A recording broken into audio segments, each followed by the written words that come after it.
ఖచ్చితంగా ఒప్పుకొని దేవుని దగ్గర పోయి పశ్చాత్తాపం దాన్నే మన్నిపు అంటాము. ఆడ పోయి సాష్టాంగంగా వెంకటేశ్వర స్వామి దగ్గర పాదంలో పడి వీళ్ళందరూ కూడా క్షమాపణ అడగాలని చెప్పేసి నేను సీరియస్గా మీడియా ముందు తెలియజేస్తున్నాను. అదేవిధంగా చూస్తారంటే నెయ్యి అనేది చాలా పరిశుభ్రమైన నెయ్యి, ప్యూరిటీగా ఉండే నెయ్యి యూజ్ చేయాలి. ఎందుకంటే ప్రపంచంలో ఎక్కడెక్కడో నుంచి వస్తున్నారు. వెంకటేశ్వర స్వామి దగ్గర ఇచ్చే లడ్డుకి చాలా పవిత్రమైన వాల్యూ ఉంది. దర్శనం చేసుకుని లడ్డు తీసుకుపోవడానికి ఎన్నో మంది సంవత్సరాలు వెయిట్ చేసి దర్శనానికి టికెట్లు బుక్ చేసుకుని వస్తారు.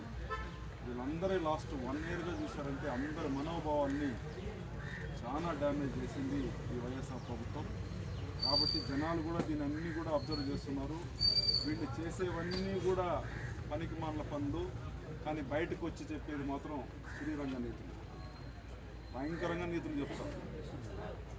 అదేవిధంగా కూటమి ప్రభుత్వం వచ్చిన తర్వాత అన్నీ కూడా పథకాలన్నీ కూడా నీట్గా చేస్తున్నాము. 18 నెలల్లోనే చెప్పండి కూడా చంద్రబాబు నాయుడు గారు 24 గంటలు కష్టపడి కూటమి ప్రభుత్వంలో ఉండే చంద్రబాబు నాయుడు ముఖ్యమంత్రి, ఉప ముఖ్యమంత్రి ఇద్దరు కూడా కలిసి ఎలాంటి ఇబ్బంది లేకుండా జనాలకి అన్ని విధాలా సపోర్ట్ చేయాలని చెప్పి ఆర్గనైజేషన్లో కష్టపడి అందరికీ ఎమ్మెల్యేలు కూడా చెప్పి ప్రతి